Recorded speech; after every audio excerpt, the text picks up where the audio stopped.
Desde el Centro de Noticias de Caracol Televisión en Bogotá, esto es Noticias Caracol, edición del mediodía.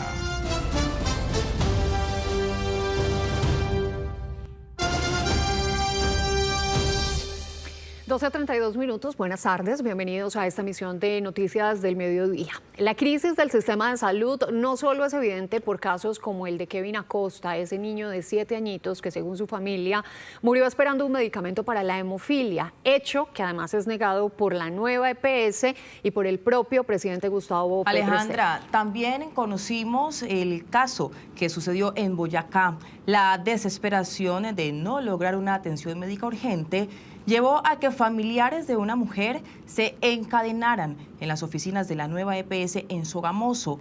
La paciente, que ya perdió la visión de un ojo, terminó trasladada a un hospital de Neiva. Jairo Niño, ¿qué procedimiento necesitaba la paciente y por qué no se hizo en Boyacá o Bogotá?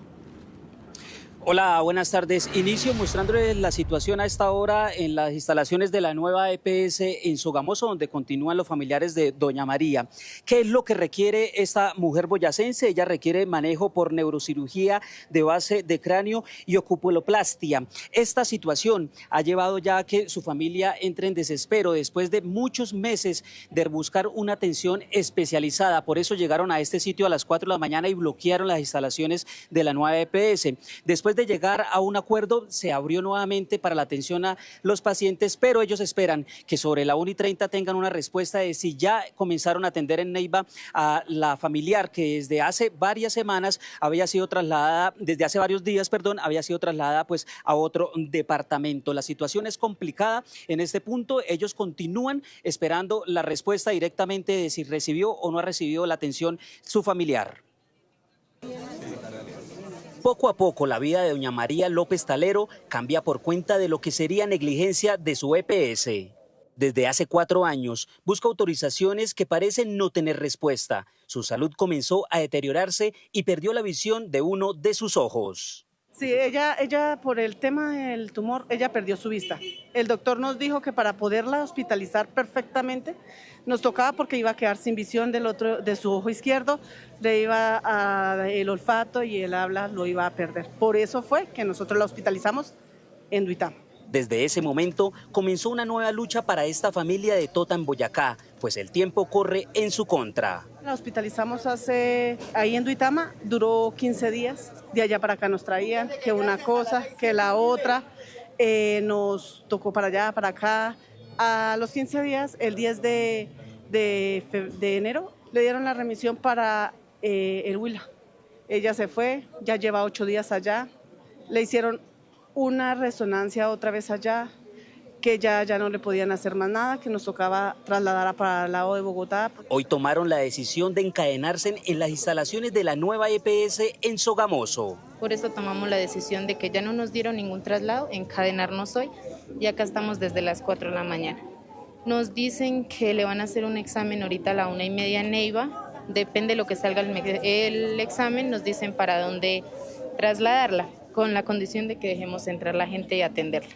Varias entidades anunciaron un seguimiento para el caso de esta mujer de 44 años de edad para aclarar la presunta negligencia de la nueva EPS. Ya solicitamos de manera directa y lo voy a solicitar de manera formal también a la nueva EPS para que se verifique esas actuaciones previas y concomitantes al proceso que al parecer generaron inconvenientes en la atención, porque pues hay algunas dudas sobre la remisión efectivamente. Desde la nueva EPS informaron a Noticias Caracol que la paciente requiere manejo por neurocirugía de base de cráneo y oculoplastia y esperan que hoy, después de tanta espera, se logre la atención requerida para que la salud de María López no siga empeorando. ¿Qué pasa con la atención de los pacientes afiliados a la nueva EPS? Esa es la pregunta que se hacen centenares de afiliados en el departamento de Boyacá. Mientras tanto, la familia de esta boyacense señalan que es increíble haber trasladado a su familiar en ambulancia durante más de 12 horas hasta otro departamento y que después de todos estos días aún no reciba la atención especializada.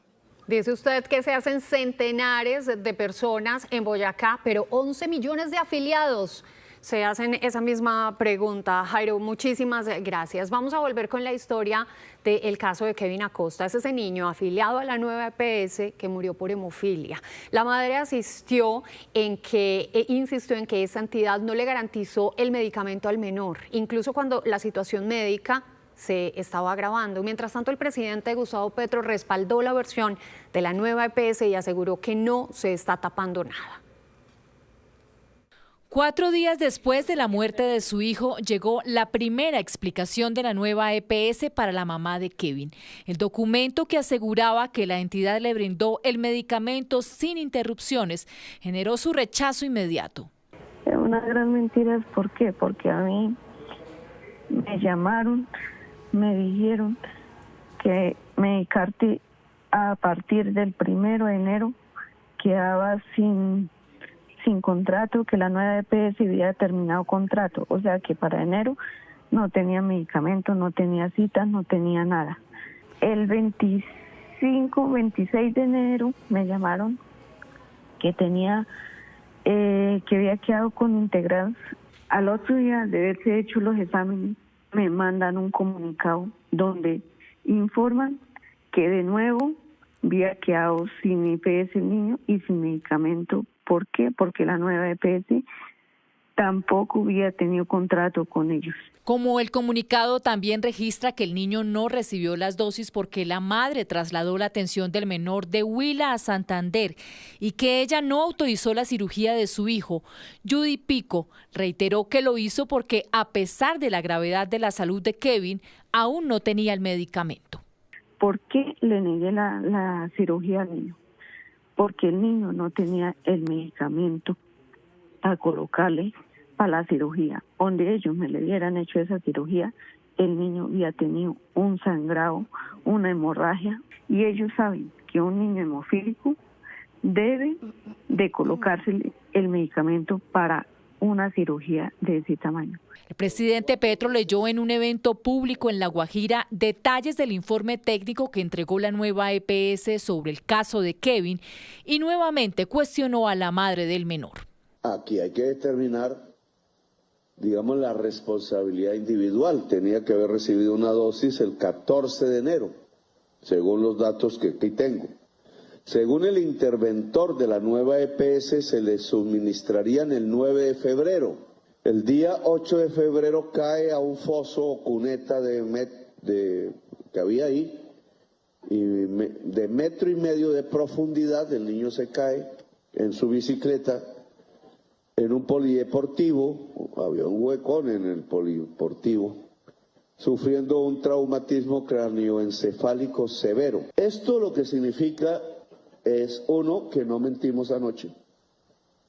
No estamos tapando algo con otra cosa.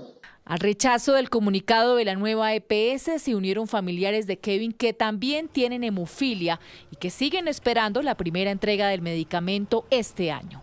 Ninguno nos hemos cambiado de lugar de residencia, seguimos en el mismo lugar y hasta el día de hoy no nos ha hecho llegar el medicamento. Desde varios sectores se ha criticado al jefe de Estado por revelar la historia clínica del niño.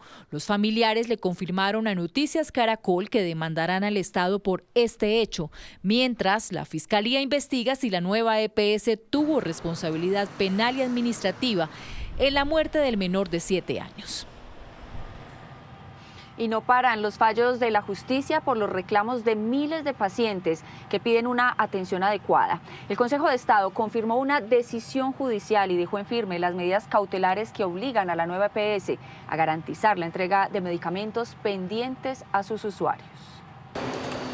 La medida se da tras una acción popular presentada por la Personería de Manizales en medio de múltiples denuncias por desabastecimiento de medicinas, vencimientos en las mismas y retrasos en tratamientos médicos.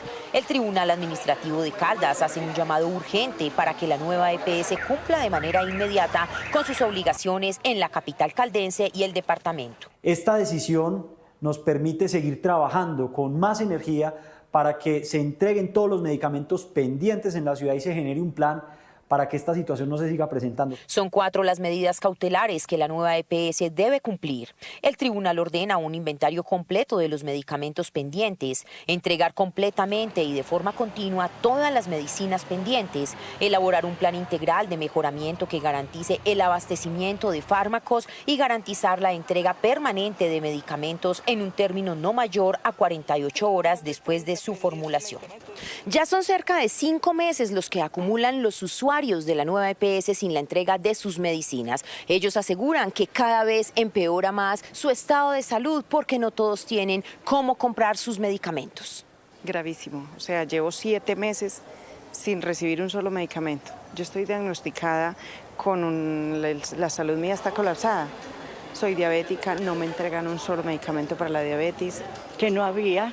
En el centro también nos dijeron lo mismo. Y me dijeron que si quería me generaban pendiente, pero ¿para qué? Los usuarios esperan de la nueva EPS el cumplimiento de las medidas del tribunal. Y en Popayán la delicada situación genera la demora en la que entregan los medicamentos. Esto hizo que un grupo de profesionales de la salud se reuniera para crear una fundación. A través de ella, cientos de pacientes de escasos recursos están pudiendo recibir como donación muchos de los medicamentos que la EPS les han negado. La demora en la entrega de medicamentos por parte de los dispensarios de EPS generan un riesgo para la vida de los pacientes. La larga lista de excusas para no entregarlos se repite en Popayán. Que siempre no los hay, que no los hay, que no los hay. Hoy me dicen que no hay, que no ha llegado y me dan un pendiente. Y ya llevo varios días, varios meses. La situación se complica cuando el paciente no tiene los recursos para comprar sus medicinas. Económicamente, pues, estamos mal, ¿no? Entonces, que es el problema del país entero. Tengo que rebuscar, había un familiar que nos estaba colaborando. Un grupo de profesionales de la salud decidió hacer algo por estos pacientes y crearon una fundación para recoger y donar medicamentos a quienes lo necesitan. Para donar hacemos el análisis de sus condiciones, de su situación de vulnerabilidad, de que efectivamente tengan un pendiente por parte de la farmacia de la EPS que no le ha entregado el medicamento y ya le hacemos la entrega con las recomendaciones pertinentes. La fundación es sin ánimo de lucro y vive de lo que pueda conseguir para solventar sus gastos. Uno de los medios para poder trabajar por los demás es este restaurante, con el cual solventa la mayoría de sus gastos. Una línea comercial de la Fundación para el Sostenimiento, que es un restaurante que se llama el Restaurante Papá Dios. Los beneficiados agradecen la labor que realiza la fundación. Ha ayudado a muchas personas que han necesitado el apoyo. ¿Para qué? Para poder sostenerse. Va mi agradecimiento grande por todo lo que la Fundación hace por nosotros. Por esta delicada situación en la entrega de medicamentos, la Fundación pide ayuda en donación para seguir realizando su gestión. 12 del día, 45 minutos. Ramón Abel Castaño es consultor de sistemas de salud, es médico, es PhD en Política y Salud Pública de Harvard y de la Universidad de Londres y hace parte de la Academia Nacional de Medicina. Agradecemos al doctor Castaño por atendernos hasta ahora. Y la primera pregunta es, respaldado por ese seguimiento frecuente que usted hace de las cifras y por supuesto de la cascada de historias que registramos a diario en Colombia, ¿cuál es su diagnóstico del sistema de salud hoy? Muy buenas tardes, Alejandra. Un saludo para usted y su audiencia. Sí, efectivamente, el diagnóstico, a pesar de que llevamos mucho tiempo diciendo que es muy grave, pues todos los días es peor, todos los días es más grave y más angustiante. Y pues no podemos ser optimistas acerca de una solución en el corto plazo porque las medidas que ha tomado el gobierno han llevado precisamente a empeorar esa situación. Entonces el diagnóstico es claramente muy negativo y esperamos pues que por lo menos si hay un cambio de gobierno en agosto, pues podamos tener una esperanza de encontrar una solución estructural. ¿Y cuáles son esos 3 indicadores que demuestran que el deterioro ha sido absolutamente crítico en el sistema de salud? Hay muchísimos indicadores, pero yo cogería 3 básicamente para ilustrar mi argumento. El primero es el indicador de tutelas, porque mientras en 2017, 18, 19 en Colombia ese indicador se había estancado, digamos eran más o menos 200.000 tutelas al año en salud. Hoy en día estamos por el orden de los 320.000 tutelas cerrando el 2025. Es decir, ha habido un incremento casi del 50% frente a la tendencia estable que había tenido hasta el 2020. ¿Por qué hasta el 2020? Porque la pandemia generó un efecto muy raro ahí, pues, o sea, se bajaron demasiado las tutelas. Pero hoy, comparando con 2019, tenemos un incremento casi del 50%. Pero entre 2024 y 2025 hubo un incremento del 20%. Eso nunca se había visto un incremento de ese tamaño. Primer indicador. Segundo indicador, peticiones, quejas, reclamos, lo que llamamos las PQRDs, también están disparadas con un patrón similar al de las acciones de tutela. Y un tercer indicador muy sensible es el gasto de bolsillo, es decir, cuánto gastan las familias, los hogares directamente de su bolsillo para comprar medicamentos, para pagar consultas por su cuenta, exámenes, etcétera. Todas estas historias que nos estaban contando en la sección anterior muestran que la gente está gastando mucho más de su bolsillo. El gasto directo de bolsillo en Colombia era de los más bajos en Latinoamérica y en países de ingresos similar al de Colombia. Teníamos alrededor del 16-17% como parte del gasto total en salud. Y hoy en día ese gasto está incrementando. La misma encuesta de calidad de vida nos muestra que en el año 2025 los hogares empezaron ya a gastar mucho más de su dinero para comprar medicamentos, consultas médicas, etcétera. Y pues creo que con esos tres indicadores hay suficiente ilustración de que la situación sí está mejorando, pero puede ser peor. Sí, señor, como dice usted, suficiente ilustración. Los hechos son lo suficientemente elocuentes. La crisis de la salud no es un problema exclusivo de este gobierno, lo han dicho los entes de control. Era una crisis que se venía alimentando, gestando desde tiempo atrás, pero ¿qué tanto se ha ahondado, doctor, en este cuatrenio? Bueno, ya mencioné el caso de las tutelas, por ejemplo. Pues sí, es claro que crisis siempre ha habido, que la UPC ha sido insuficiente, que la demanda es mayor que los recursos disponibles. Siempre habíamos estado en esa situación de crisis, particularmente en los últimos 10 o 15 años.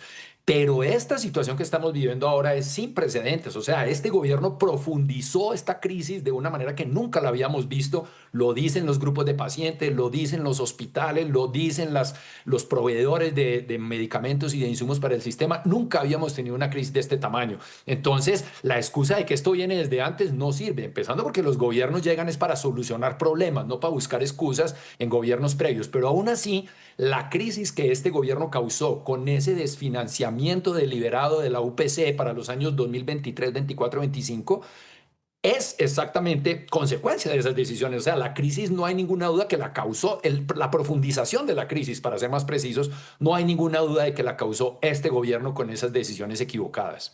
Bueno, pues entonces tutelas, PQR y gasto de bolsillo, los tres indicadores más deteriorados a hoy en el sistema de salud en Colombia. Doctor Castaño, usted muchísimas gracias por este contacto con Noticias Caracol. Muy buenas tardes. Muchas gracias, Alejandra. Muchas gracias, Alejandra, y feliz tarde. Feliz tarde. También tenemos un poquito de buenas noticias. Oigan esto, más de 400.000 habitantes del sur de Bogotá ya no van a tener que cruzar la ciudad para acceder a atención especializada, porque con la entrada en funcionamiento del nuevo servicio del Hospital de Usme, pues la oferta de mediana y alta complejidad se acerca a este territorio. Durante años, los habitantes de Usme y localidades vecinas tuvieron que desplazarse largas distancias para acceder a especialistas, exámenes y procedimientos médicos de mayor complejidad. Hoy, con la puesta en marcha de este cuarto servicio resolutivo entregado por el distrito, la atención de alta complejidad llega directamente al territorio, reduciendo tiempos de espera y facilitando el acceso a servicios especializados. Y estamos logrando que todos los servicios especializados los encuentren cerca de su hogar. Hoy estamos ya inicialmente con todos los servicios resolutivos, que es todas las especialidades, pediatría, gastroenterología, urología, cardiología, dermatología, ortopedia, medicina familiar, ya están aperturados en este momento. Con unidades equipadas en alta tecnología y talento humano especializado para garantizar atención oportuna. Nos vamos a evitar desplazamientos al norte de Bogotá y además localidades, porque ya estaban mandando la gente a otras ciudades a hacerse exámenes.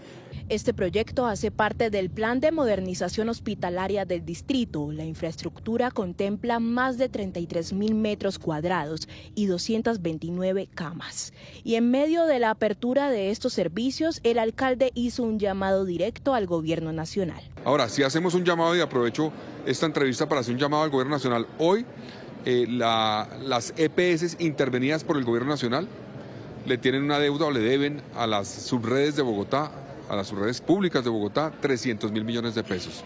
Entonces nosotros creemos que si el gobierno es sincero en el fortalecimiento a los hospitales públicos, tiene que saldar esa deuda. Mientras tanto, con esta entrega, el distrito pretende avanzar en el proceso de modernización hospitalaria y busca reducir las brechas en el acceso a la salud para los habitantes del sur de la capital. 12 del mediodía, 52 minutos. No para de llover en Córdoba, donde el número de damnificados subió a 240.000. Los afectados que están en los albergues de Montería comenzaron a recibir atención médica especializada con el objetivo de evitar la proliferación de enfermedades. Johan Díaz, ¿cómo está la situación hoy? Buenas tardes. Buenas tardes. Se trata de atención para los damnificados que están albergados en los 17 alojamientos temporales o albergues que ha habilitado la alcaldía de Montería para unas 6.000 personas que les tocó salir de sus hogares por cuenta de la creciente del río Sinú. Es atención especializada para niños, para mujeres, para adultos, pero también contempla la entrega de medicamento. El propósito es evitar que se presente la proliferación de enfermedades en cada uno de estos 17 albergues que ya tienen por lo menos a unas 6.000 personas. Estamos realizando consulta médica, psicología, estamos realizando acompañamiento de trabajo social a los niños, también estamos realizando imágenes diagnósticas como mamografías y rayos X. El trabajo es conjunto, ¿cierto? Este proceso de reactivación no es solamente por parte de la alcaldía, sino también por parte de todas esas comunidades para tratar de también ayudar con la limpieza de las calles, con la recolección de los inservibles o de los residuos que tengamos en las calles y tratar de eliminar todos esos criaderos que se pueden formar después de las emergencias. Continúan las alertas rojas para los ríos Sinú, San Jorge y Canalete porque en el departamento de Córdoba no ha dejado de llover y es que ya las emergencias dejan más de 240.000 personas damnificadas y un poco más de 120.000 hectáreas están todavía bajo la creciente de los ríos en mención. Johan, la situación también se sigue recrudeciendo en el departamento de Sucre, donde sigue la emergencia por las inundaciones provocadas por las fuertes lluvias, especialmente por el boquete de Caregato. Ahí está Mateo Lenes para contarnos cómo es la situación en el departamento y cuáles son las nuevas afectaciones, Mateo. Un saludo muy especial para ustedes. Sí, mire, realmente en esta parte del departamento de Sucre ya hay que decir que son cerca de 40.000 las familias que se encuentran damnificadas por este tema del chorro del boquete de Caregato. Las nuevas inundaciones se vienen presentando precisamente en zona rural del municipio de Caimito. Ahí ya se encuentran varios cultivos de maíz y otro tipo de productos que están bajo el agua, pero hay atención especial también porque otras zonas del departamento, como el Golfo de Morroquillo, en municipios como Coveñas, como Tolú y también San Onofre, hay más de 2.500 familias afectadas por este tema de la fuerte temporada invernal atípica y el frente frío que ha azotado a este sector del departamento de Sucre. Los altos niveles que presentan los ríos San Jorge y Cauca debido al frente frío y el boquete de Caregato generan mayores inundaciones en Sucre. Esto se debe al fracaso de las obras en el chorro de Caregato, incluyendo la más reciente, la ampliación del Canal de la Esperanza. Aún siguen pasando alrededor de 2.000 metros cúbicos de agua por segundo y la Mojana pide a grito soluciones estructurales, que el dinero para las soluciones estructurales reposa en el Fondo de Adaptación. En el municipio de Caimito se registran nuevas inundaciones, afectando a varias familias campesinas y sus cultivos de maíz. Llevamos 4 años de estar afectados y le pedimos al gobierno, por favor, insumos, semillas para estos campesinos. En la zona del municipio de Caimito hay más de 400 personas afectadas en esta zona de la ola fría que entró a nuestro departamento y ha acabado con muchos cultivos de maíz, patillas, auyama. La gobernación de Sucre, a través de la Oficina de Gestión de Ríos, continúa realizando monitoreo y vigilancia del comportamiento de los ríos en toda esta zona para poder atender a las familias en las zonas ribereñas, que son las que se encuentran en mayor estado de vulnerabilidad. Afectados consolidados 2025 de 38.000, casi 39.000 personas. Hoy por hoy superamos las 40.000. Por lo menos en el municipio de Guaranda teníamos 995 familias. Hoy pasa de las 1.200. En San Benito, zonas que no se inundaban ya se están inundando y eso es lo que nos ha elevado el número de damnificados.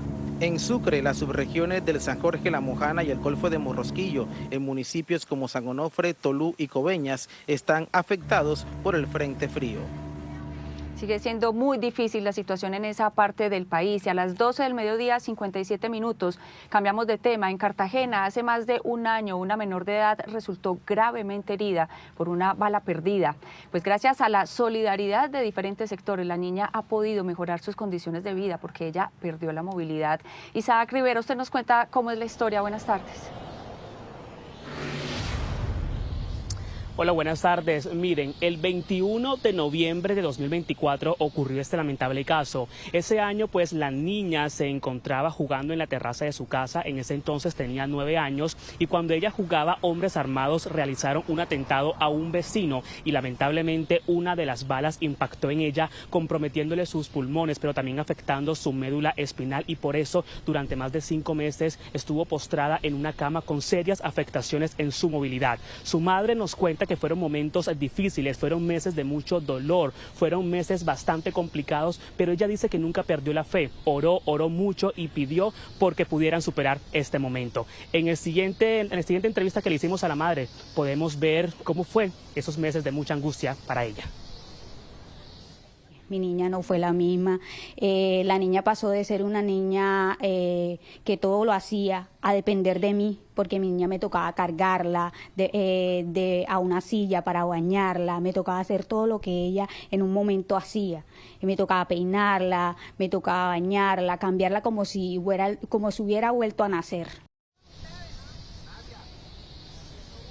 Miren, después del atentado donde ella pues resultó herida lamentablemente, a la menor la llevaron al Hospital Infantil de Cartagena, le realizaron diferentes cirugías y después empezó un plan de rehabilitación. A pesar de las adversidades, dice la madre que también recibieron muchas ayudas, mucha solidaridad, fundaciones, ciudadanos, incluso la alcaldía de Cartagena se sumó a estos apoyos para que la niña poco a poco pudiera recuperar su movilidad. Sobre esto nos cuenta el director del Departamento Administrativo Distrital de Salud, Rafael Navarro.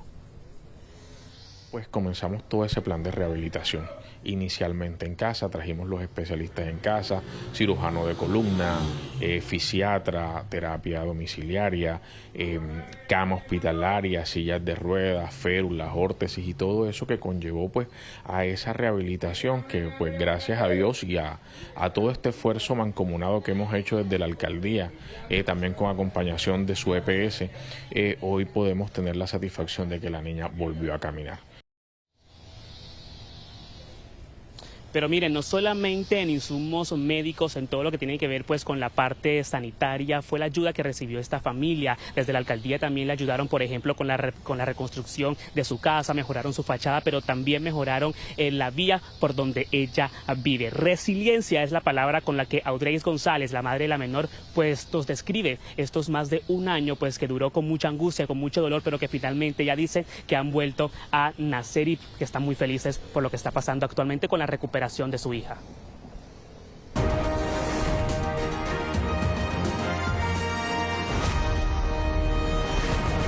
Colombia decide 2026, faltan 17 días, 18 horas, 59 minutos y corren los segundos para que se abran las urnas el próximo 8 de marzo, cuando vamos a decidir en manos de quiénes quedará el Congreso de la República y quiénes serán los candidatos presidenciales en las consultas interpartidistas.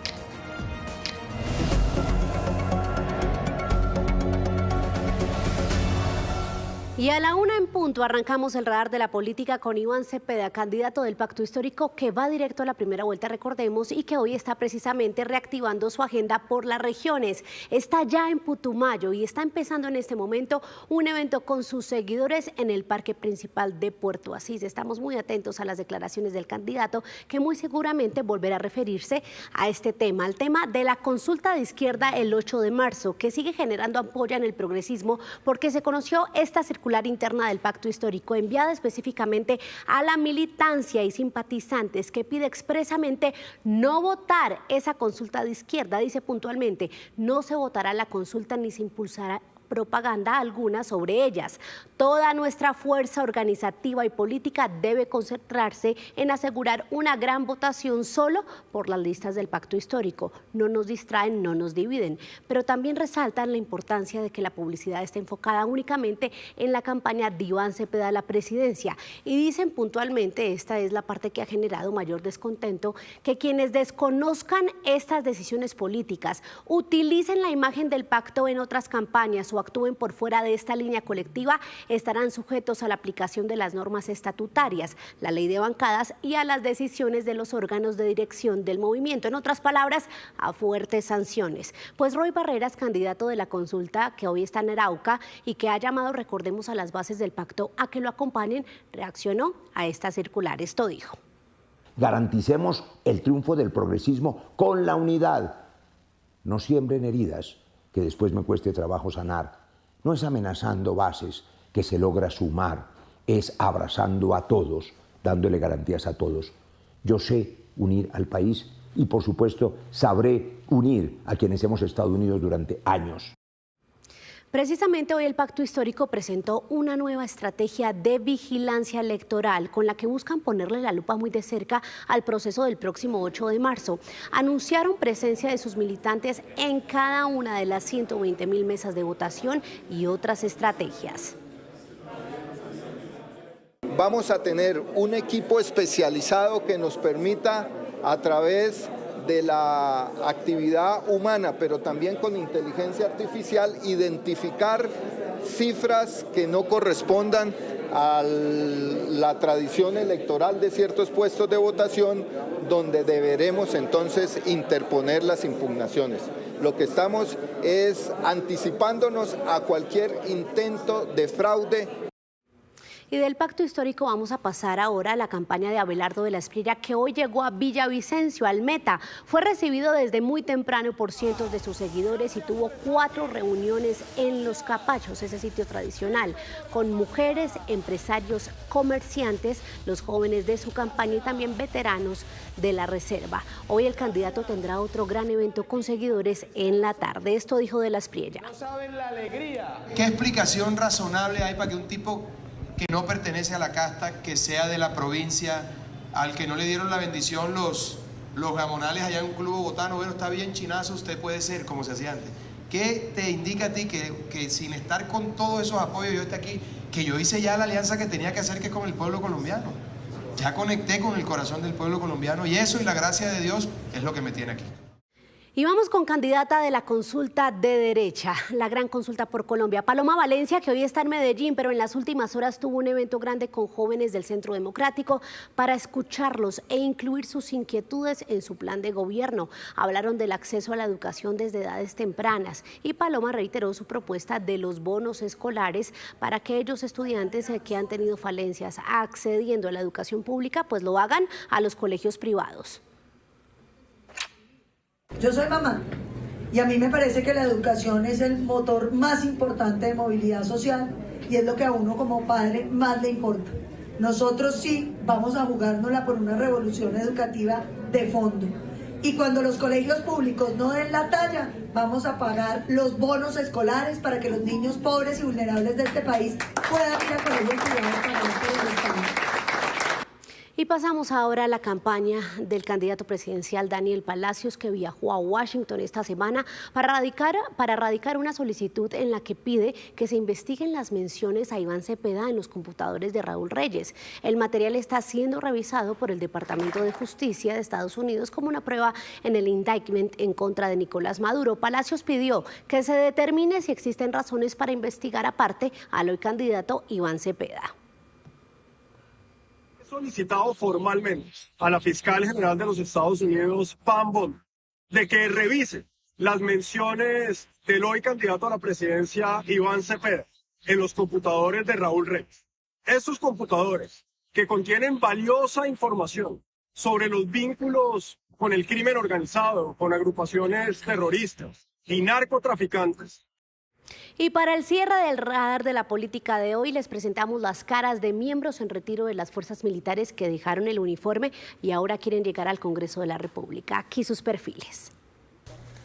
Por lo menos son 20 los candidatos que antes estuvieron sirviendo al país en uniforme como miembros de las fuerzas militares y que ahora quieren llegar al Congreso de la República a debatir y proponer leyes. El general Eliezer Camacho es uno de ellos. Durante 34 años estuvo en la Policía Nacional, comandó la Metropolitana de Bogotá y la del Valle de Aburrá. El general Jorge Eduardo Mora, por su parte, estuvo cerca de 36 años en el Ejército Nacional. Y también está John Frank Pinchao, quien llegó a ser subintendente de la Policía Nacional y fue secuestrado por las FARC en 1998. Los tres ya pasaron por la Plaza Caracol. El brigadier general Gonzalo Cárdenas, quien estuvo durante más de 38 años en la Fuerza Aérea Colombiana, hoy busca una nueva curul por el nuevo liberalismo. Mi propuesta es clara: seguridad para... Dentro de la lista de miembros en retiro, por lo menos hay 9 más que quieren un asiento en el Congreso, como el coronel Cristóbal Lozano, quien estuvo en la FAC, el sargento Héctor Bernal, en representación de los veteranos de la Fuerza Pública. Para ser la voz y el defensor de la fuerza pública, reservistas, veteranos, víctimas del conflicto. Elkin Salcedo es oficial de la Reserva Activa, quien fue teniente coronel de la Policía Nacional y es candidato de Cambio Radical con el número 22 al Senado. Y el soldado profesional en uso del Buen Retiro, Harvey Galvis, candidato por el partido de la U. Colombia no puede prosperar sin seguridad, y la seguridad no se improvisa. Se construye con conocimiento, con experiencia y con valentía para tomar decisiones difíciles. Vamos a luchar, a dignificar la carrera del soldado profesional, porque tenemos que el soldado sea reconocido en Colombia como militar. Y hay otros que quieren repetir curul, como es el actual senador José Vicente Carreño del Centro Democrático, quien también perteneció por 23 años a la policía. En nuestro canal de YouTube, en la pestaña de la Plaza Caracol, puede ampliar y conocer las propuestas de estos y otros candidatos para que elija el suyo de cara a este 7 de marzo. Hasta aquí el radar de la política. Un voto de confianza no se le da a cualquiera, se le da a quienes hacen posible la democracia. Registraduría Nacional, dale tu voto de confianza. Lo último en Noticias Caracol. 1:09 p.m. y lo último, una juez no avaló el principio de oportunidad pactado entre la Fiscalía y Carlos Matos. Ese polémico acuerdo planteaba que el empresario entregaría 2 camionetas a cambio de suspender las acciones penales en su contra por las escapadas de la cárcel La Picota en el marco de su detención. Tatiana Sanabria, ¿qué dijo la togada?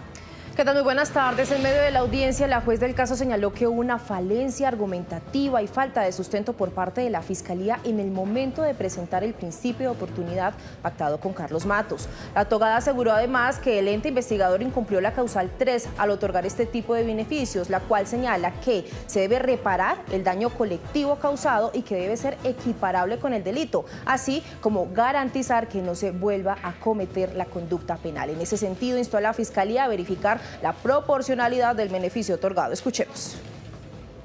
Se tiene que explicar, además de los requerimientos de orden legal, el test de proporcionalidad que extraña mucho este juzgado. ¿Por qué es justificable que la Fiscalía General de la Nación sacrifique los fines que le son inherentes del ejercicio de la acción penal y qué se obtiene en contraprestación a cambio de evitar esos problemas o a cambio de evitar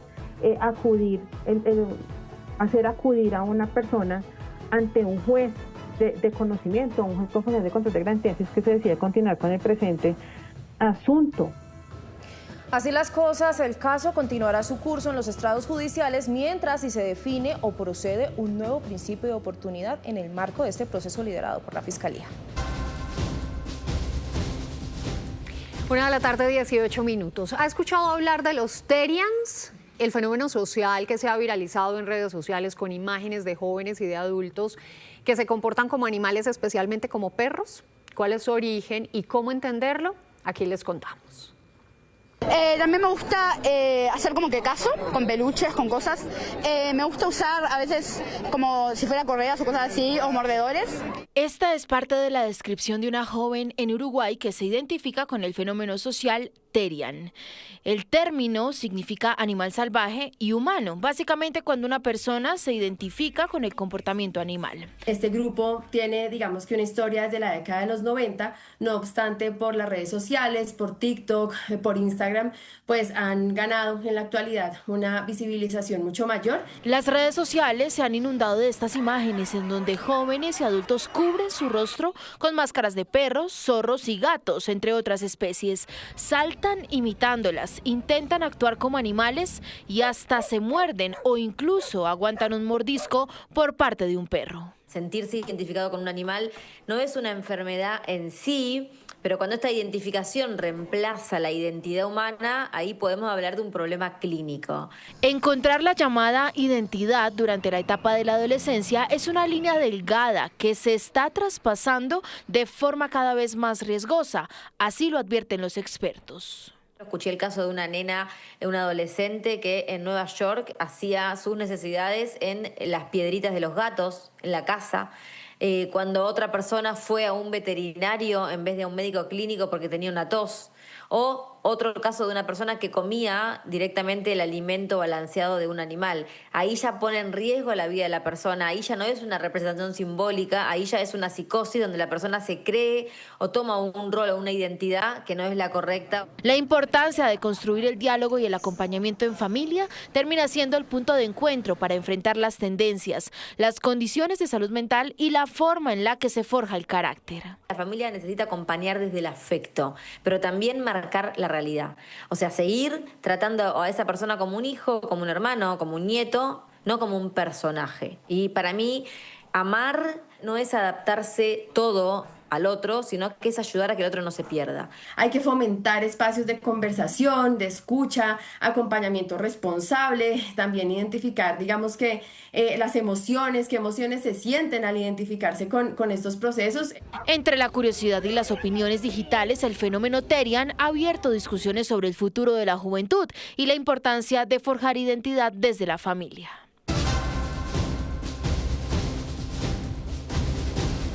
1:31 p.m, volvemos con más noticias y más historias. Escuchen esto, 2 decisiones recientes de las altas cortes pusieron en cintura a jueces y abogados frente al uso de la inteligencia artificial en la elaboración de fallos y de sentencias. Advirtieron que es una irresponsabilidad acudir a estas herramientas sin una verificación rigurosa, sin confrontación de fuentes y sin una valoración judicial. ¿Puede la inteligencia artificial definir la situación jurídica de una persona? La respuesta es no. Sin embargo, las altas cortes tuvieron que intervenir luego de que la Corte Suprema detectara que un juez acudió a herramientas de la inteligencia artificial para proyectar un fallo condenatorio. Y lo más grave, en el documento quedaron incluso visibles las sugerencias generadas por la plataforma. ¿Desea que elabore un borrador de análisis probatorio para incluir en la sentencia o una valoración jurídica más formal del testimonio? También puedo ayudarle a estructurar la motivación de la sentencia. La Corte precisó que si bien los jueces pueden apoyarse en herramientas de inteligencia artificial para tareas operativas o mecánicas, la información que éstas generen deben ser verificadas, valoradas y confrontadas rigurosamente antes de incorporarlas a cualquier decisión judicial. La Corte Suprema de Justicia nos manifiesta que la inteligencia artificial no puede sustituir las funciones jurisdiccionales indelegables. La inteligencia artificial tampoco puede desbordar los usos permitidos de estas tecnologías en el ámbito judicial y estos sistemas de información. La Corte fue enfática en que no es admisible que los jueces se excusen en el uso de la inteligencia artificial para descongestionar el aparato judicial. Por eso, en este caso, la Corte Suprema decidió apartar al juez del proceso. Lo que vemos aquí es que la Corte advierte que la IA puede ser una herramienta de apoyo, pero jamás puede sustituir la valoración probatoria ni el criterio del juez. Esto se conecta directamente con la sentencia T323 de 2024 de la Corte Constitucional, donde se definieron principios como el control humano, la transparencia y la responsabilidad en el uso de estas tecnologías. Pero no son solo los jueces, los abogados también han caído en la tentación de copiar valoraciones judiciales de la inteligencia artificial. Por eso la Corte Suprema de Justicia por primera vez sancionó con multa por temeridad a un abogado tras citar fallos que no existen en la ley dentro de un texto generado por la inteligencia artificial. 1:34 p.m. Las entidades financieras están de nuevo subiendo las tasas de interés que les ofrecen a los colombianos. Pero entonces, ¿cómo invertir en ahorros o en inversiones? Aquí les contamos. Pensaría en invertir si las tasas están altas.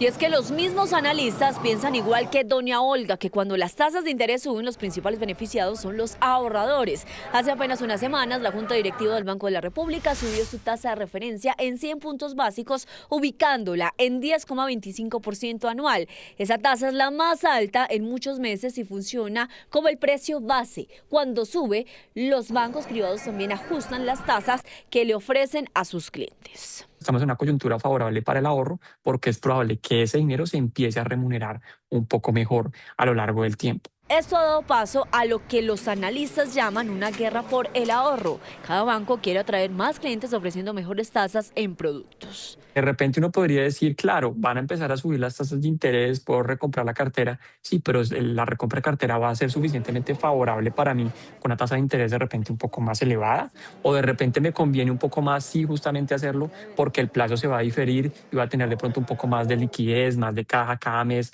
un poquito más de recursos, me va a sentir un poco más holgado. Ahora, varios bancos están ofreciendo tasas de interés de hasta el 12% en algunos CDTs y en cajitas de ahorro con plazo fijo de hasta el 11%. Eso significa que si una persona coloca su dinero en un CDT a 12%, al final del año puede estar ganando casi el doble de lo que se obtiene con una cuenta de ahorros tradicional. A la hora de sacar un CDT, a la hora de invertir en un CDT, esto va a depender, por ejemplo, de las necesidades de liquidez de las personas. Entonces, si es una persona que tiene muchas necesidades de liquidez, pues puede sacar CDTs más a corto plazo. Por ejemplo, a 3 meses, ¿sí? 90 días.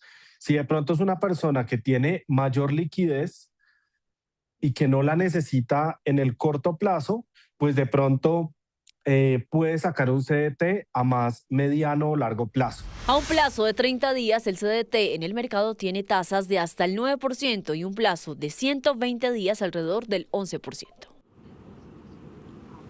Cambiamos de tema. Con una cruz de ceniza en la frente, millones de católicos comienzan desde hoy la Cuaresma, un periodo de introspección y renovación espiritual. Desde la iglesia de San Ignacio en Bogotá, Angélica Corsi acompañó esta ceremonia religiosa. Este miércoles de ceniza, desde las grandes catedrales hasta las parroquias de barrio abren sus puertas para recibir a los devotos. En esta fecha pues se celebra algo muy especial que radica en nuestra espiritualidad. Yo siento que cada persona en su espíritu sigue conectando con Dios, sin embargo hay gente que ya no viene tanto a misa ni al simple hecho de ponerse la ceniza en un día como hoy. Las cenizas que se les imponen son elaboradas con los ramos benditos del Domingo de Ramos del año anterior.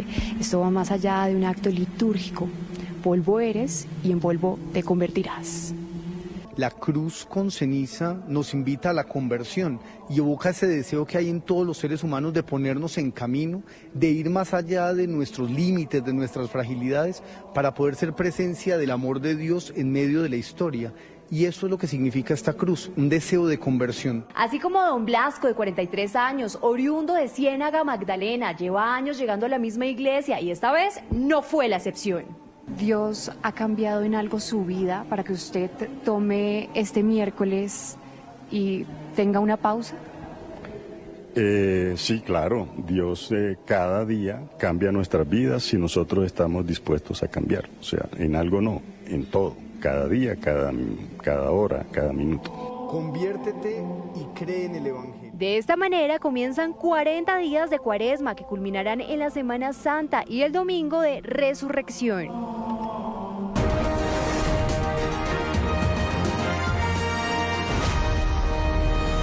A la Plaza Caracol llega la actual legisladora Norma Hurtado, además candidata por el partido de la U al Senado de la República. Bienvenida y la salud de nuevo en como una de las banderas de su campaña. Claro que sí, Juan Carlos. La salud como un derecho, la salud oportuna, con accesibilidad, con calidad y con humanidad. Pero lo más importante, la salud integral, que no solamente el modelo sea preventivo y predictivo, sino que tenga en cuenta la mediana y alta complejidad, y especialmente los pacientes de alto costo y los pacientes con enfermedades huérfanas.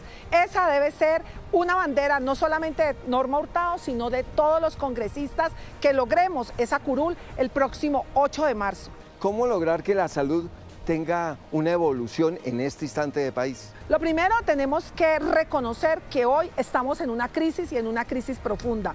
Adicionalmente, que tenemos que tener en cuenta a todos los actores del sistema. Hoy, especialmente los pacientes que están sufriendo por una crisis que no era necesaria. Pero adicionalmente, la red pública y la red hospitalaria merecen la atención del Ministerio de Salud y también de la Superintendencia. Se necesitan pagos oportunos y pagos completos por la prestación de un servicio. En estos 30 segundos, 40 segundos que nos quedan, dígale usted a sus potenciales votantes, ¿qué otros temas hay y por qué deben votar por usted? Bueno, definitivamente Norma Hurtado sigue siendo la senadora que lucha por el deporte colombiano como un eje de transformación social para nuestros niños y adolescentes. Igualmente, hemos trabajado en leyes importantes en materia deportiva que hoy se hace necesaria su implementación. Tasa Pro Deporte y Ley de Entrenadores. Muy bien, es Norma Hurtado, candidata al Senado de la República por el partido de la U, aquí en la Plaza Caracol.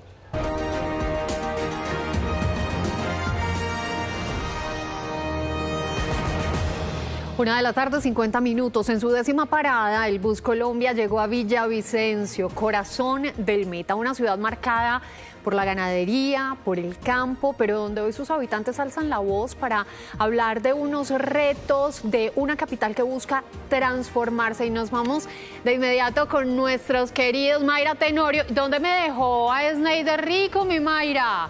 No lo veo ahí. Un abrazo gigante hasta Villavicencio. ¿Cómo los trata esa tierra?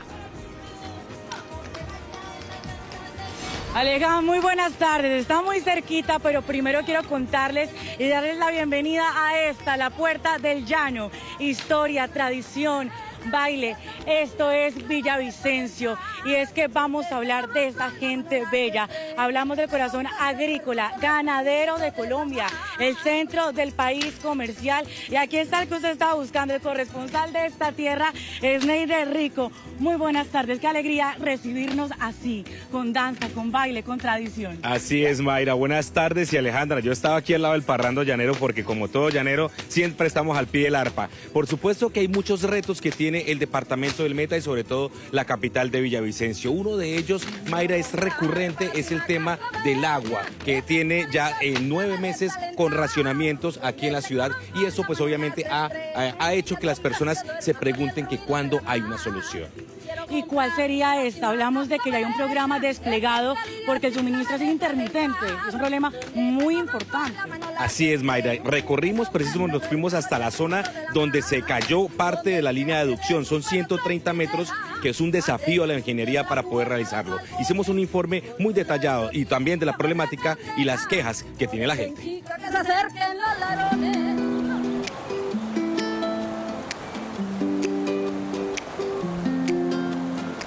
En el piedemonte llanero nacen los ríos más importantes de la Orinoquía: el río Guayuriba, el río Ariari, el río Meta y el río Guatiquía, que baña el costado izquierdo de Villavicencio.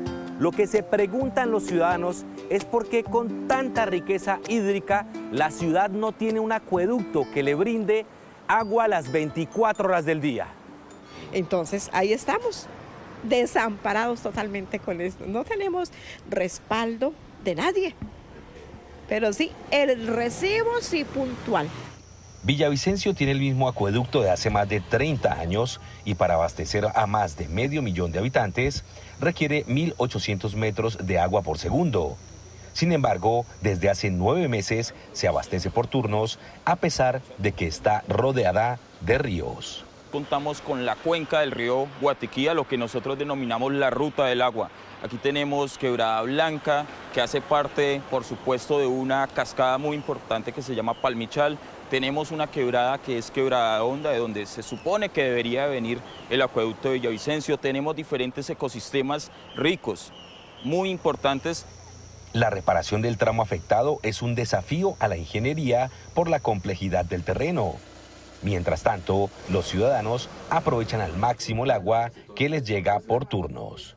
Pues como por rato llega de a poquito, entonces le toca a uno reservar un poquito allá abajo, ir recogiendo los timbos y todo, y cuando llega más fuerte ponerse uno a lavar así sea a medianoche, porque están cogiendo la costumbre de llegar el agua a 7, 8, 9 de la noche y ponerse una recogida y a lavar, así ya le llega uno hasta la 1, 2 de la mañana y recoger esa agua, porque al otro día hay veces que no la quita. El viaducto que colapsó el 24 de mayo del 2025 es un tramo de 130 metros de tubería que atraviesa de lado a lado el cañón del río Guatiquía.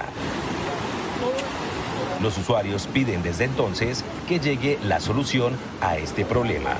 Entonces es un problema terrible con el agua aquí en Villavicencio, y lo triste es que no hay nadie, todo el pueblo lo sabe, y los dirigentes políticos, y nadie hace nada por solucionar, por tratar de solucionar. Eso le echan la culpa al uno al otro. Dice la alcaldía que espera en menos de un mes normalizar el servicio. Y estamos en la reconstrucción. La reconstrucción, lo que es la obra civil, se terminó. Ya hemos concluido la etapa de construcción. Hoy está únicamente la etapa del ensamblaje de la tubería. La tubería es una tubería de polietileno de alta densidad que empieza a soldarse con calor y toma un poco de tiempo. En medio de este compromiso que espera a la ciudadanía sea una realidad, la Gobernación del Meta destinó más de 12.000 millones de pesos para una consultoría que permita diseñar una nueva fuente de captación para abastecer la ciudad en los próximos 30 años. Es lo que esperan todos los villavicenses y que ese plazo se cumpla, de que en menos de un mes se restablezca el servicio de agua en Villavicencio y no padezcamos más de esta situación y que se pueda hacer precisamente ese trabajo y que se termine. Pero la cultura llanera siempre está con nosotros, mi querida Mayra. Seguimos hablando de lo que estamos viendo acá y que sean ellos, Tatiana, ¿qué es el llano? ¿Qué contarle a la gente que es Villavicencio? El llano es una tierra de hombres y mujeres pujante. El llano es el ritmo del arpa, el cuatro y las maracas, de diversidad de flora y fauna, de gastronomía y de turismo, y sobre todo de esta expresión artística como es el joropo, que es la identidad de todos los llaneros. Tatiana, muchas gracias. Sneider, llegamos acá hace 2 días, recorrimos las calles y transitar por esta vía al llano, sabemos, no es un tema nuevo, es complicado, pero también fuimos más allá, a hacer este recorrido y nos encontramos con el corazón vivo de esta vía, sus comerciantes, su gente, las personas.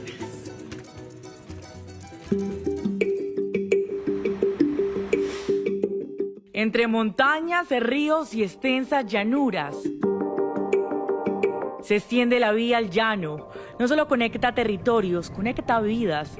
A sus orillas crecen comunidades que dependen de ella como su columna vertebral. Por este corredor se abastece más del 48% de la demanda de alimentos de Bogotá. También se movilizan alrededor de 600.000 toneladas de mercancías al año.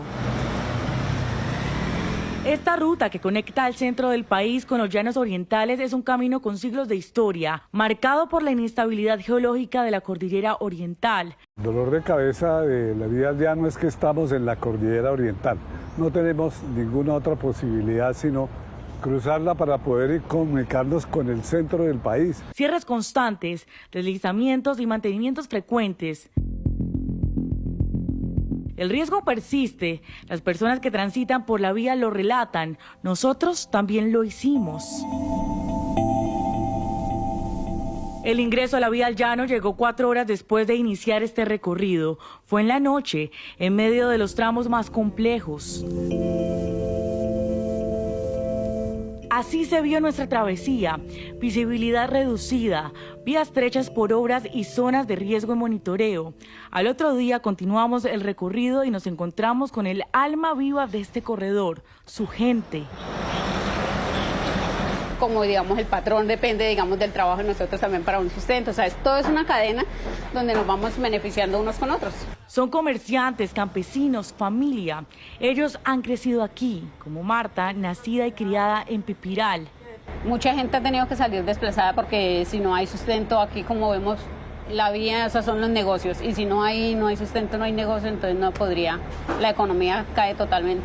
Ahí saqué a mi familia poco más o menos, tuvieron su estudio.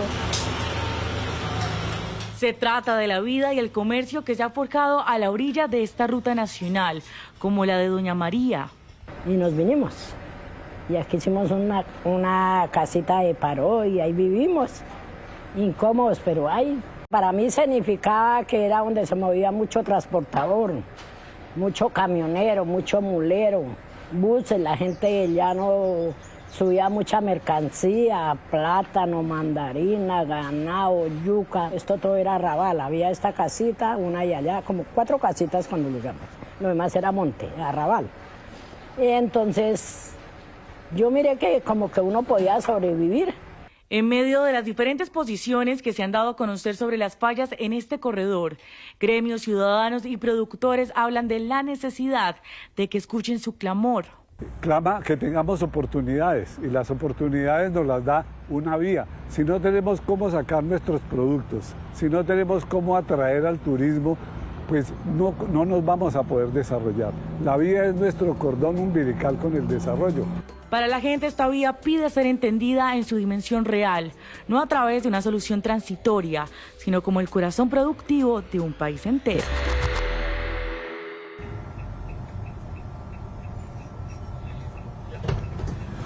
Llegamos al Parque Fundadores aquí en Villavicencio, un lugar que nos habla sobre esta historia de los precursores de esta ciudad que exaltaron este campo como territorio agrícola, de ganadería, como el corazón vivo de todo lo que es el comercio, si hablamos de toda esta cordillera, de la capital del país, del centro de esta nación. Pero así como se ha hablado de estas oportunidades, de lo que es este territorio, preguntémosle a estos jóvenes, se habla de industria, de comercio, de oportunidades en Villavicencio. ¿Las hay para ustedes?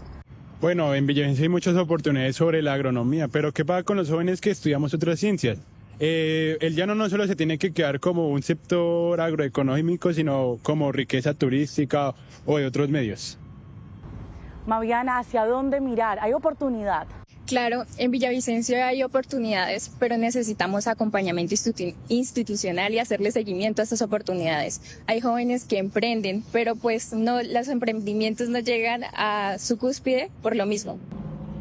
Usted vino desde Vaupés aquí a encontrar un camino, a intentar salir adelante. ¿Es su proyecto de vida aquí en esta ciudad? Bueno, Villavicencio ha sido una ciudad que me ha abierto las puertas para encontrarme con la carrera que estoy estudiando actualmente.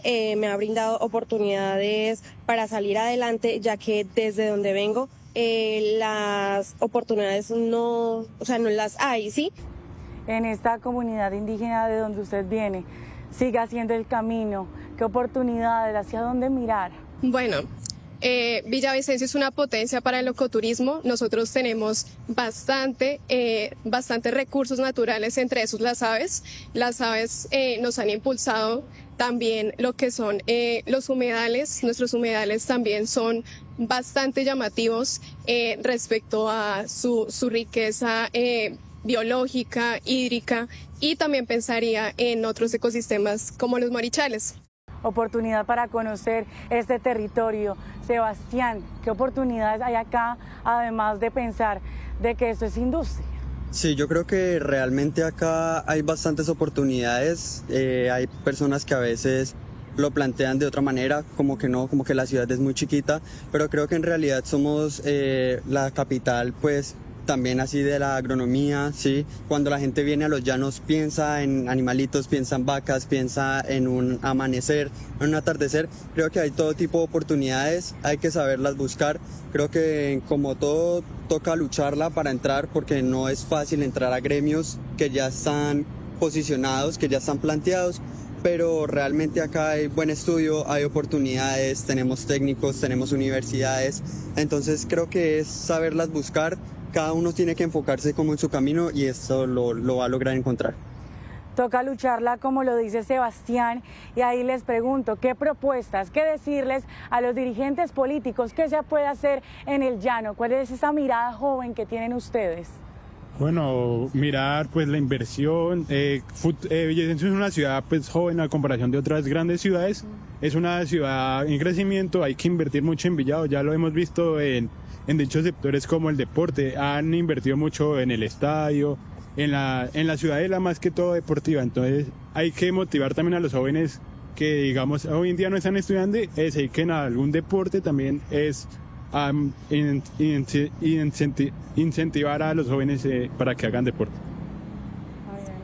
Incentivar la cultura. Incluso hay una fundación llamada Pacificadores. Ellos se encargan de incentivar la cultura afro en el departamento del Meta y han hecho una labor maravillosa. Entonces creo que la inversión en este tipo de actividades debería ser enriquecedor.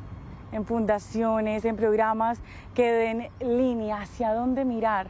Villavicencio debería invertir más como en proyectos para jóvenes que venimos de otros departamentos en busca de oportunidades. Entonces sería como impulsar esos proyectos hacia jóvenes que también venimos de otros departamentos a conseguir una vida digna.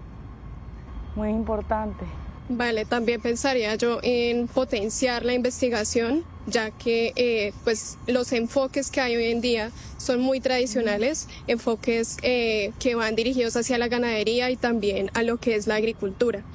Incentivar la investigación mejoraría mucho la disponibilidad de los recursos que son alimenticios, pues nuestro alimento, y con esto mirar hacia el exterior para aportar así a la exportación de nuestros productos naturales y también que nos conozcan en el mundo, como le dicen Jan. Yo creo que también hay que mejorar mucho la comunicación, el cómo se pasa la información hacia el pueblo, porque si bien acá hay bastantes ferias para estudiantes, para buscar trabajo, para chicos que están estudiando, muchas veces el pueblo no se da cuenta porque no se distribuye bien esa información. Y con ese punto que usted me da, ¿qué retos vemos en este momento? Hemos hablado, ustedes antes me han hablado de educación, inseguridad, pero también el campo, el joven cómo está viendo el campo, ese territorio agrícola que también tú me comentabas, hacia dónde mirar. ¿Al joven le gusta el campo o tal vez su vida en el campo? Bueno, yo creo que eso ha ido cambiando poco a poco. Acá ya somos una ciudad, yo creo que un poco más urbana que rural a lo que de pronto éramos antes. Si hablamos de cultura llanera, creo que sí se ha perdido un poco acá la identidad. No es como tú vas, por ejemplo, a Cali, allá te enseñan a bailar salsa, todo el mundo sabe bailar salsa. Acá tú vienes y hay pocas personas realmente que todavía saben bailar bien el joropo, ¿sí? Entonces me parece que también es algo que se tiene que reforzar acá para que no perdamos el arraigo, como esa identidad que nos identifica como llaneros, no solamente con, bueno, como yo lo venía mencionando, como con vaquitas, todo eso, sino también con otras cosas que también nos pertenecen a nosotros y que se ha perdido, no solamente porque se va la gente de acá del llano, sino porque también llega otra gente con otra cultura y ahí hay un choque de culturas y creo que se está perdiendo la de acá adentro y está ganando la que viene de afuera. ¿Qué se piensa? Bueno, aquí en el llano, yo pues no soy oriunda de acá, yo soy de Bogotá, he visto que la cultura es bastante llamativa y la gente se identifica mucho con ella.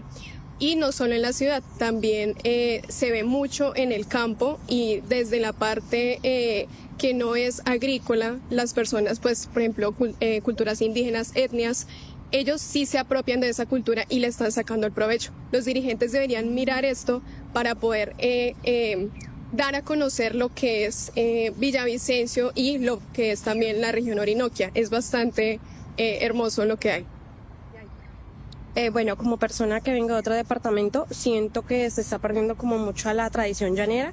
Deberían impulsar más como a arraigarse de su cultura y como nosotros los indígenas que desde que nacimos hasta que nos morimos sentimos que nos representamos con nuestra cultura. Entonces deberían de enfocarse más en su cultura y a dar a conocer todo lo que tiene Villavicencio. ¿Qué le diría a las personas, ya hablando de ese punto de cultura que estamos tocando? ¿Qué decirle a la gente que es Villavicencio? ¿Qué decirle a los dirigentes? Vengan, véannos, aquí estamos. Villavicencio es, lo veo como las puertas del llano, pero entonces las puertas están abiertas a recibir a cualquier persona del interior del país. Y aquí la cultura no se está perdiendo. Lo que está pasando es que están llegando más personas y eso hace que la identidad deba fortalecerse, pero porque se está enriqueciendo con personas que vienen a Villavicencio. Y tienen que mirar que cuando lleguen acá también piensen en esa cultura, en esa identidad, en esa industria. ¿Cómo usted define este departamento y qué pide que se mire en esta ciudad?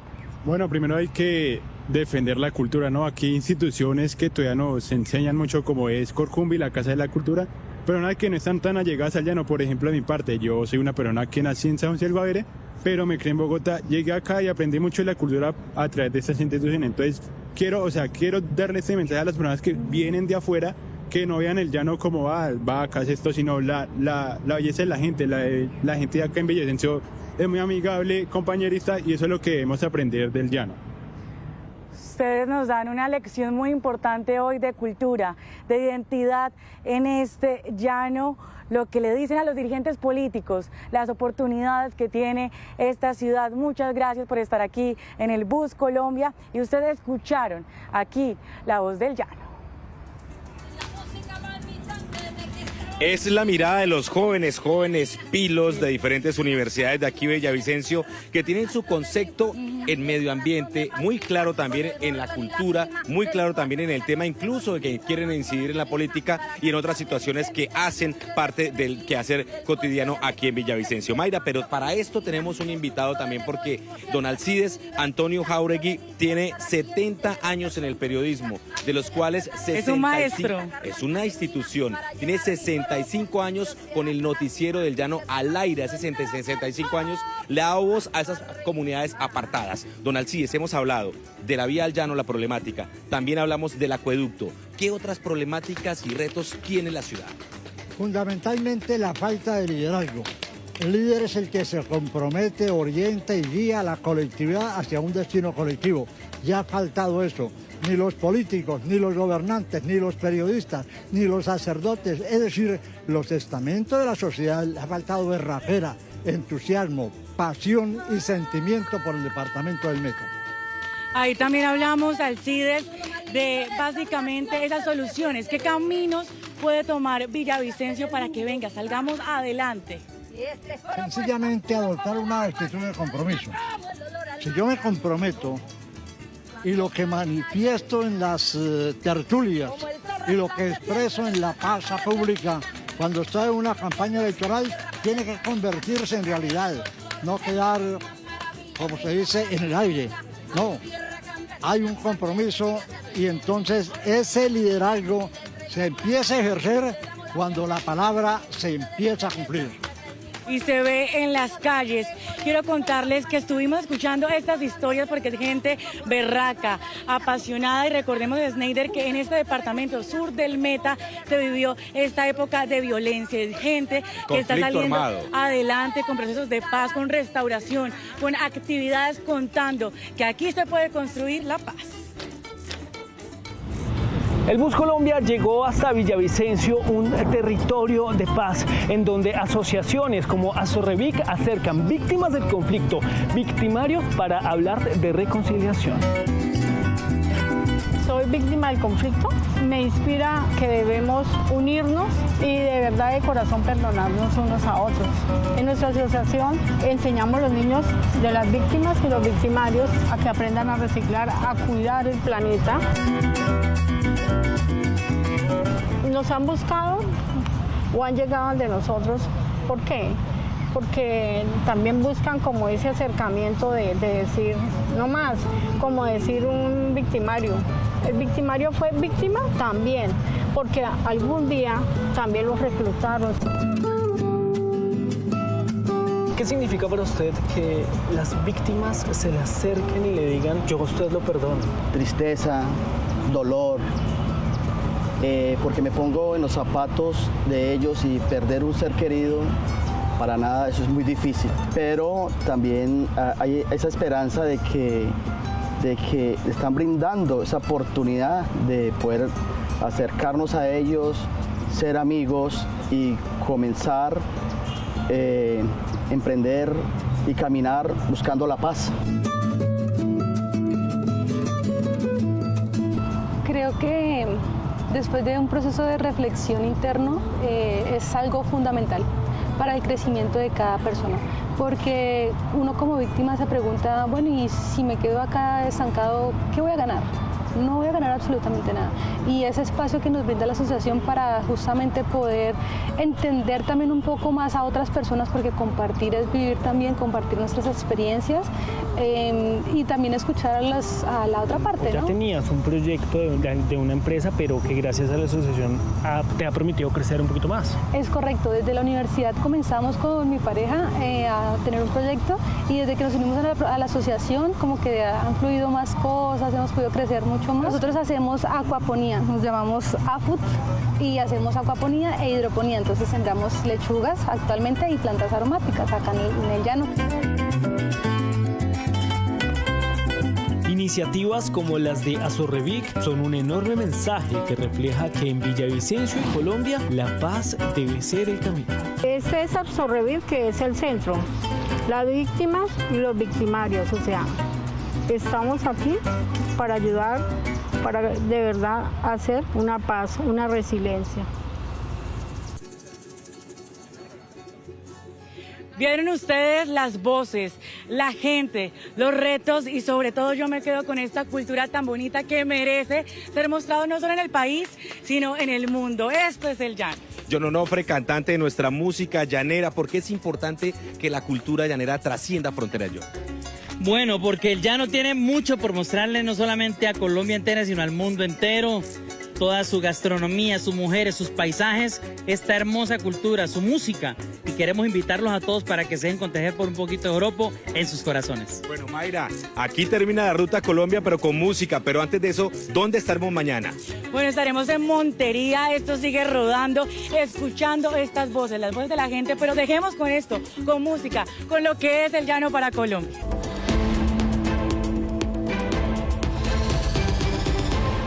Estos son los sucesos que hacen noticia en el mundo hoy. El caso de un bebé detenido en un centro para inmigrantes de ICE en Texas, el mismo donde estuvo el menor Ilan Conejo, está causando indignación en Estados Unidos. Se trata de Juan Nicolás, de tan solo 2 meses de vida y enfermo, que fue finalmente deportado a México con su familia. Él es Juan Nicolás, un pequeño de tan solo 2 meses de edad, quien pasó 3 semanas, prácticamente la mitad de su vida, en el centro de detención de migrantes de Dilley, Texas. Las imágenes fueron publicadas por el representante por Texas, Joaquín Castro. Él ha estado enfermo consistentemente, estuvo vomitando y tenía problemas respiratorios. El bebé sufrió un episodio de bronquitis aguda, por lo que el lunes en la noche fue hospitalizado de urgencia. Tras las presiones y las críticas, en las últimas horas fue deportado en compañía de su madre a México. Tras hablar con su abogado, confirmé que Juan, su hermana de 16 meses, su madre y su padre han sido deportados. Deportar innecesariamente a un bebé enfermo y a toda su familia es atroz. El centro de detención de Dilley, donde se encontraba el bebé junto a su familia, ha sido objeto de controversia recientemente, incluso atrayendo manifestaciones en contra de la detención de niños que se estima rondan alrededor de la mitad de los 3.500 detenidos en la instalación.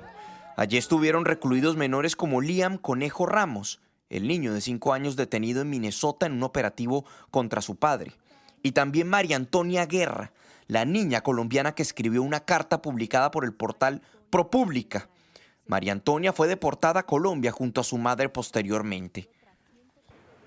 En entrevista con Univisión y desde México, la madre de Juan Nicolás denunció que su hijo continúa con bronquitis y que aún no le han podido dar el medicamento necesario para su tratamiento. Juan Camilo, gracias. El canciller cubano Bruno Rodríguez se reunió con Vladimir Putin en Moscú en busca de apoyo para enfrentar la grave crisis energética que afecta a la isla. Según el portal Axios, el secretario de Estado de Estados Unidos, Marco Rubio, mantiene conversaciones secretas con el nieto de Raúl Castro. Mientras Cuba enfrenta apagones y escasez, en las sombras se estarían moviendo otras fichas. El portal Axios asegura que el secretario de Estado, Marco Rubio, mantiene conversaciones secretas con Raúl Guillermo Rodríguez Castro, el nieto de Raúl Castro, conocido como Raulito o el Cangrejo. Según el reporte, al margen del presidente Miguel Díaz-Canel, Washington estaría hablando directamente con el entorno que considera el verdadero centro de poder en la isla. Y más que negociar el presente, serían conversaciones sobre el futuro de Cuba y una eventual transición política similar a lo que sucedió en Venezuela. Contactos que el propio presidente Donald Trump ha confirmado de manera general. Marco Rubio está hablando con Cuba ahora mismo y definitivamente deberían llegar a un acuerdo, porque es una verdadera amenaza humanitaria. Mientras tanto, el canciller cubano se reunió con el presidente Putin y con su homólogo ruso. Es un periodo especial con nuevas sanciones. Ya saben cómo nos sentimos al respecto. No aceptamos nada parecido y la postura de nuestro Ministerio de Asuntos Exteriores es abierta, clara e inequívoca. Al mismo tiempo, congresistas republicanos pidieron revisar y cancelar licencias de exportación a Cuba que, según denuncian, han terminado beneficiando a entidades vinculadas al régimen. En Miami-Dade identificaron envíos que incluyen artículos de lujo destinados a empresas estatales. Ferraris, ¿qué más? Jaguars, estamos hablando jet skis, hot tubs, todo eso para Cuba. Yo no sé de dónde eso sale, que son artículos humanitarios. Aclaran que no buscan frenar la ayuda al pueblo cubano, sino evitar que dólares estadounidenses fortalezcan al régimen de la isla. El Congreso peruano elige hoy un nuevo presidente interino para ese país tras la destitución del también encargado José Gerí. Gerí abandonó el Palacio de Gobierno de Lima anoche. Se despidió de sus ministros y de los ciudadanos que estaban en la Plaza de Armas. 4 congresistas presentaron sus candidaturas para asumir la presidencia del Congreso y por ende la jefatura del Estado. El elegido será el 8º presidente de ese país en 10 años. El Vaticano anunció que no participará en la llamada Junta de Paz, el organismo internacional promovido por el presidente de Estados Unidos, Donald Trump. El Papa León XIV celebró el primer miércoles de ceniza de su pontificado y en la homilía advirtió sobre un mundo que arde en llamas. Desde Roma, Marinelli Stremamuno nos amplía. Buenas tardes. El Papa León XIV presidió su primer miércoles de ceniza en el Aventino, una de las colinas más antiguas y simbólicas de Roma, dando inicio al camino cuaresmal con la procesión estacional, que no era guiada por un papa desde el año 2019, que fue la última vez que Francisco pudo hacer el recorrido caminando.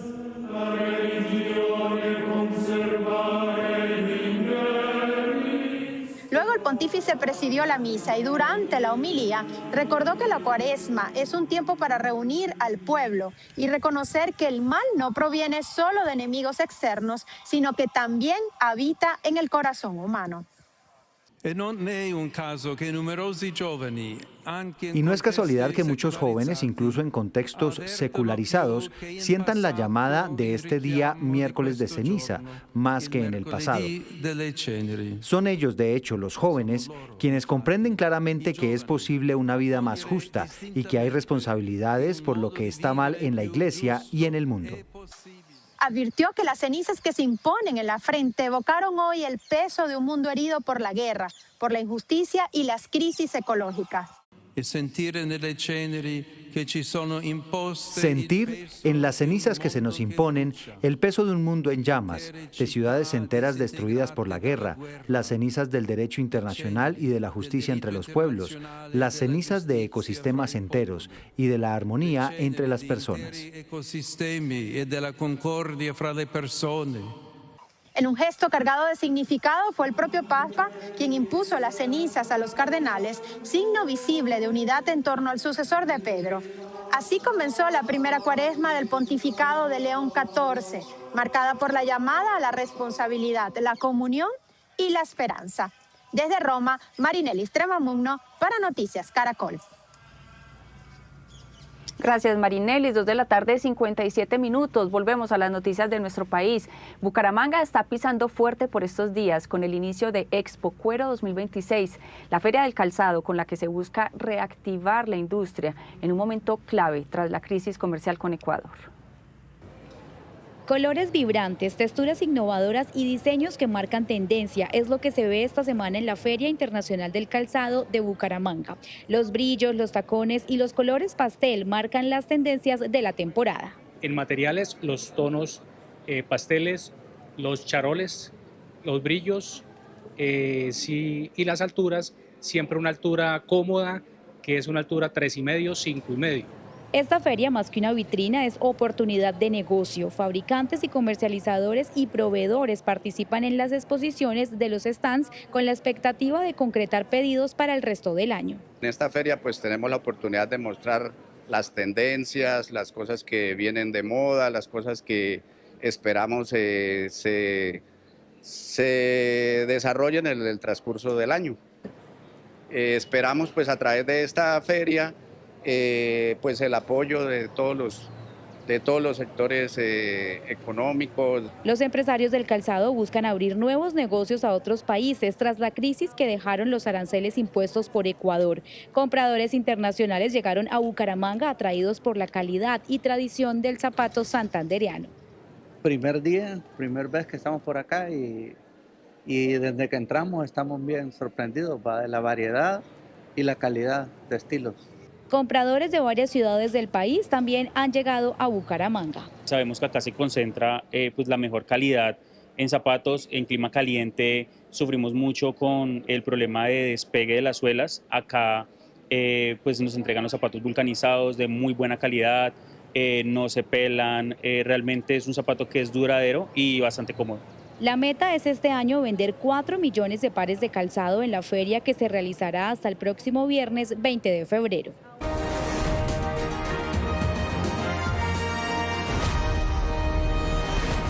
Pues continuamos escuchando las propuestas de los candidatos al Congreso de la República. En estos momentos nos acompaña Antonio Perry, que es aspirante a la Cámara de Representantes por la lista Con Toda por Bogotá. Candidato, gracias por acompañarnos en Plaza Caracol. Alejandro, a usted gracias por la invitación. Comencemos por el principio. ¿Por qué se está lanzando a la Cámara de Representantes? ¿Cuál es su aspiración? Pues Alejandro, yo como joven creo que Bogotá y sus jóvenes merecen más. Si bien Bogotá ha avanzado significativamente en términos de calidad de educación y en otros temas, lo cierto es que el futuro de los jóvenes sigue dependiendo más de cosas como dónde nacieron, cómo hablan, cómo se ven, más que de su propio talento. Y por eso yo quiero llegar a la Cámara de Representantes para cambiar esa realidad. Justo en este punto, las aspiraciones de los jóvenes, el tema del desempleo, que muchos jóvenes se quejan porque, por ejemplo, no tienen esa experiencia laboral y al momento de acudir a una empresa pues no lo aceptan. ¿Cuál es su propuesta para ellos? ¿Qué ley podría promover para esta población? Alejandro, usted le pega al clavo. Nosotros tenemos 3 ejes temáticos de propuestas que precisamente atacan esas preocupaciones de los jóvenes: educación superior, educación básica y media y cultura y bienestar. En educación superior lo que nosotros proponemos es una gran reforma a la educación para el trabajo. Lo cierto es que hoy en día la regulación de la educación para el trabajo en Colombia es un desorden. Usted tiene muchas instituciones como el Ministerio de Educación o el Ministerio del Trabajo que supervisan y un sinnúmero de instituciones que ofrecen educación vocacional con un sinnúmero de licencias y todo es un enredo. Eso es perfectamente lo que puede llegar a ser un representante a la Cámara: ordenar la casa en materia de educación para el trabajo, para que lo que se aprenda sea más pertinente para cuando uno se gradúe. Segundo, en educación básica y media. Si bien Bogotá ha avanzado mucho en términos de educación básica y media en calidad respecto a otras ciudades de Colombia, lo cierto es que sigue existiendo una brecha muy grande entre colegios públicos por un lado y colegios privados por el otro. Lo que nosotros proponemos y vamos a llegar a hacer a la Cámara de Representantes es velar por mayor autonomía para Bogotá para que pueda asignar prioritariamente los recursos de educación a los colegios públicos que más lo necesitan, atados a calidad. Y finalmente, cultura y bienestar, porque la desigualdad en educación, Alejandro, no solamente se soluciona con la educación. En Bogotá somos una ciudad sumamente segregada. Estamos segregados por estratos socioeconómicos, geográficamente, pero también por edad. La mayoría de los jóvenes viven en el sur, mientras que los adultos mayores viven en el nororiente. con la adición de que en el nororiente tenemos los mejores espacios públicos y los mejores espacios culturales. Eso genera una desigualdad para los jóvenes. Nosotros queremos llegar a promover una verdadera política de Estado que promueva la cultura más allá de los eventos como punto de encuentro para atacar esa segregación intergeneracional. Se nos va acabando el tiempo, candidato, pero por ejemplo el tema de reorganizar la casa, el tema del control político, por ejemplo, que hacen en el Congreso de la República, ¿cuál va a ser su papel en ese aspecto? No, por supuesto. Hay una gran deuda en materia de educación para Bogotá y es que nos hemos enfocado demasiado en cobertura, cosa que no necesariamente está mal, pero hemos dejado de ver el tema de calidad. Y uno de los temas más importantes que puede hacer un representante a la Cámara es enfocarse y hacer control político para que los recursos se asignen prioritariamente a aquellas instituciones que cumplan esos criterios de calidad. Y muy rápidamente, por favor, ¿cómo lo pueden encontrar en los tarjetones? Claro que sí. Este 8 de marzo voten por la lista de Oviedo, la lista del rayito. Es una B atravesada por un rayito justo abajo del pacto. Somos una lista cerrada, no hay número, basta cruzar con una X el logo de Con Toda por Bogotá. Bueno, pues son las propuestas de Antonio Perry aquí en Plaza Caracol. Alejandro, muchas gracias. 3 de la tarde, 4 minutos. Es momento de esos colombianos que hacen historia. Desde el Magdalena Medio, un maestro de percusión convierte timbales y congas en instrumentos de cambio. Crea orquestas infantiles, juveniles y femeninas que hoy transforman vidas. Mi nombre es Henry Noriega y esta es mi historia. 1, 2, 3, va.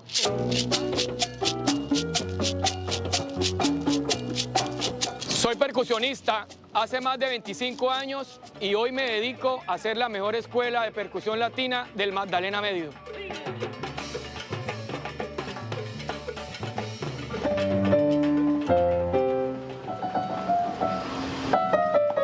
Yo quiero saludar a Richie Rey. Henry Noriega anda por la vida a ritmo de timbal y ha formado a más de 100 jóvenes percusionistas en Barranca Bermeja.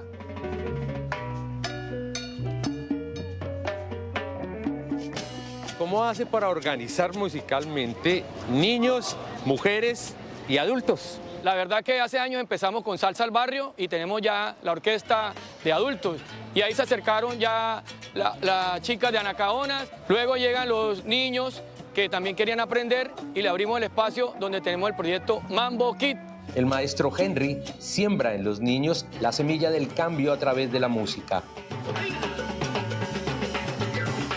Un docente con gran vocación y servicio. Por prevenir que los jóvenes barranqueños no se acerquen a caminos oscuros, Henry Noriega es un colombiano que hace historia.